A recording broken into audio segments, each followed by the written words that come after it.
Salut à toi, 21e vidéo de ce challenge de 30. Une vidéo un peu difficile à faire pour moi là maintenant parce que c'est un sujet, enfin c'est quelque chose qui me touche et donc tu as peut-être déjà remarqué que je suis très très sensible. Et donc voilà, je voulais te parler de, parce que cette vidéo que j'ai vue et qui m'a touché, eh bien, m'a rappelé une prise de conscience que j'ai faite ces dernières années, donc je vais te parler de ça aujourd'hui.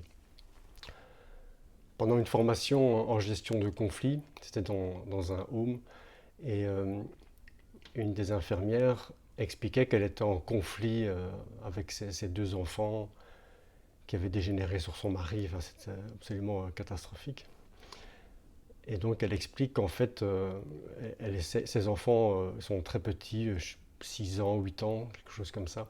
Et elle explique qu'en fait, elle essaie de leur faire manger des légumes et que ses enfants voilà, refusent de manger des légumes. Donc elle dit, ça fait des mois et des mois qu'on se bat avec mon mari, on en prend un chacun, et puis on passe une demi-heure à essayer de faire rentrer ces légumes dans leur bouche, et alors ça pleure, et ça crie, et ça hurle, et c'est juste compliqué, quoi.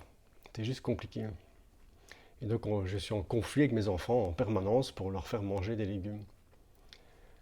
Et j'ai dit, pourquoi tu veux faire manger des légumes à tes enfants? Et elle me dit, bah parce que voilà, manger des légumes, c'est pour être en bonne santé. Donc c'est important quand même de manger des légumes et de manger d'une façon saine. C'est important. Bah, je dis, oui, ok, bah, c'est important. Et pourquoi tu nous en parles maintenant? Et là, sa tête change et elle répond, ben en fait, parce que l'école m'a appelé et en fait, mes deux enfants, depuis quelques semaines, ils ratent tous leurs tests. Enfin, dès qu'on leur fait faire quelque chose, ils ratent même un simple dessin, ils n'arrivent même plus à le faire. Et donc on les a envoyés chez la psy de l'école apparemment, qui a dit, mais ces enfants, en fait, ils sont dans un état de stress phénoménal, en fait. Et du coup, le directeur de l'école avait appelé cette dame. Et donc, j'avais demandé à cette dame, mais ok, tu veux qu'ils mangent des légumes, mais pourquoi? Elle m'a dit, bah parce que je veux qu'ils soient en bonne santé. Je dis, mais pourquoi tu veux qu'ils soient en bonne santé? Elle m'a dit, parce que je veux qu'ils soient heureux. Et là, je lui ai posé cette question. Pas facile, évidemment. Je lui ai demandé, mais est-ce que tes enfants sont heureux, là? Et là, elle avait un peu les larmes aux yeux et elle me dit, je ne pense pas. J'ai dit, prends conscience, oui, changement de paradigme, dont j'ai déjà parlé, prends conscience que à partir du moment où tu veux faire quelque chose et que tu oublies le pourquoi, tu risques de complètement te planter, en fait. C'est-à-dire que cette dame, elle voulait que ses enfants mangent des légumes parce qu'elle veut qu'ils soient heureux, et ça rend pas ses enfants heureux du tout, en fait. Ça rend pas ses enfants heureux du tout. Mais quand on rentre dans un état de stress, parce que c'est ce qu'elle avait aussi, elle avait aussi ça, tous les jours de se dire ils doivent manger leurs légumes, quand on rentre dans un état de stress, on n'arrive plus à réfléchir, en fait. Je te laisse faire le lien avec la situation actuelle. Quand on est en état de stress, on n'arrive plus à réfléchir, c'est-à-dire qu'on n'arrive plus à avoir ce recul, de voir ce qu'on est en train de faire, et on oublie le pourquoi on est en train de le faire. Pourquoi je fais ce que je fais? Ok, je veux que mes enfants mangent des légumes, mais pourquoi je fais ça? Est-ce que mon but ultime dans la vie, c'est qu'ils mangent leurs légumes, ou est-ce que c'est qu'ils soient heureux? Et quand on arrive à prendre ce recul et à prendre conscience de ce qu'on fait, on se rend compte qu'on peut faire un peu autrement. C'est pas pour ça qu'on arrête forcément, si c'est juste on continue. Mais s'il y a quelque chose qui ne va pas, il faut le voir. Et le fait de sortir de son stress comme ça permet de le voir. Ça permet de voir ça.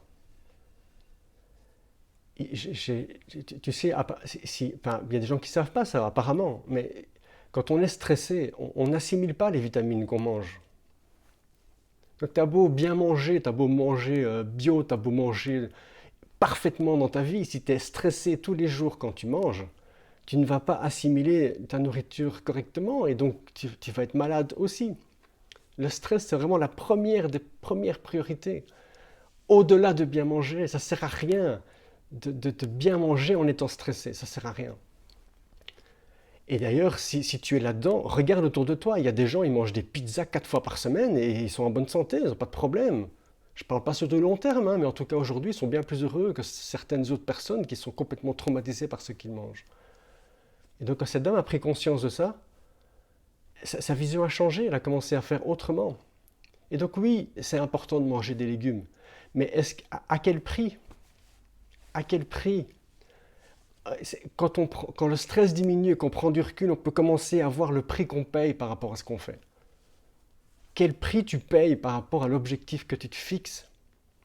Pourquoi tu fais ça? Pourquoi? Pourquoi? C'est quoi ta priorité dans la vie? Est-ce que c'est de manger des légumes ou est-ce que c'est d'être heureux? Et mets les choses dans le bon sens. Qu'est-ce que tu mets au-dessus? Manger des légumes pour être heureux? Ou bien je veux être heureux et parce que je veux être heureux, j'ai envie de bien manger? Mettons les choses dans le bon sens. Dans le bon sens. Pourquoi je t'explique tout ça? Parce que cette vidéo que j'ai vue, c'est une vidéo d'une dame très âgée dans un home, très âgée, enfin 85 ans, même plus. Elle tape sur cette vitre parce qu'elle est complètement isolée et on ne veut pas qu'elle touche sa famille et ses petits-enfants et ses enfants. Et cette dame pleure, elle pleure en tapant sur cette vitre, elle appelle au secours. Et pourquoi on fait ça? Parce qu'il faut la protéger. Et je suis tout à fait d'accord avec ça, ok? Protégeons les gens un maximum. Mais on a oublié quelque chose dans cette société aujourd'hui. On a oublié quelque chose, c'est pourquoi on fait ça. Et donc, si tu es dans le cas et que tu as une personne âgée autour de toi qui a envie de te voir et t'embrasser, pose-toi la question de pourquoi tu la protèges. Parce que si c'est juste pour qu'elle continue à vivre, je t'invite vraiment à poser la question à cette personne. Demande à cette personne qui a plus de 80 ans, qu'est-ce qu'elle a envie? Est-ce qu'elle a envie de serrer sa famille dans ses bras, au risque de tomber malade, et même au risque de mourir? Ou est-ce qu'elle a envie de terminer les dernières années de sa vie dans un bocal, à voir personne et à toucher personne? Moi personnellement, et c'est mon avis, hein, ok? Moi, personnellement, si j'ai 85 ans et que tu m'annonces que pour les mois et les années qui viennent, peut-être mes derniers mois et mes dernières années qui viennent, je vais me retrouver enfermé dans un bocal, à plus pouvoir toucher ma famille, mes enfants et les gens, mes proches, les gens que j'aime, eh bien, je préfère mourir que de terminer ma vie comme ça. Oui, mais c'est provisoire, certains me disent. Allez, arrêtez, quoi. Vous attendez un vaccin, vous ne savez même pas s'il va fonctionner, vous ne savez même pas s'il va arriver et apparemment ce virus est en train de muter. Donc vous ne savez même pas si le vaccin qu'on va trouver, si on en trouve un, sera efficace sur le nouveau virus qui a muté. Arrêtez de croire que vous allez trouver une solution miracle pour qu'on ne tombe plus jamais malade. C'est pas comme ça qu'on fonctionne. C'est pas comme ça qu'on fonctionne. Donc voilà, c'était ma vidéo un peu émotion. Et une invitation à vous poser, enfin, ouais, pose-toi la question quand tu fais quelque chose, pourquoi tu fais ça? C'est quoi la motivation derrière? Et enfin, de mon avis, notre motivation principale, ça devrait toujours de se sentir bien, d'être heureux. Est-ce qu'en faisant ce que tu fais, ça t'amène au bonheur? Après, quand tu as fait cette démarche, prends la décision qui est juste pour toi. Et si pour toi, c'est juste de laisser ta grand-mère dans son bocal, ben laisse ta grand-mère dans son bocal. Mais au moins, ça sera une décision réfléchie et pas un truc de survie, quoi.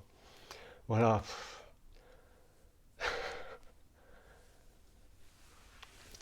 Sinon, mon message, c'est toujours, vous voyez, restez calme, même dans la situation actuelle, parce que dès qu'on part dans ces émotions et dans ce stress, on n'arrive plus à avoir une réaction naturelle. Prenons du recul par rapport à ce qui se passe, ça permet de voir ce qui se passe. Plus on stresse, moins on voit clair. Donc calmons le bazar et voyons clair. Et à partir du moment où on voit clair, on peut prendre des décisions. Une décision claire. Si tu as raté les premières vidéos de ce challenge, je te mets le lien vers la playlist au-dessus de cette vidéo et dans la description. Et je te dis à demain pour la 22e.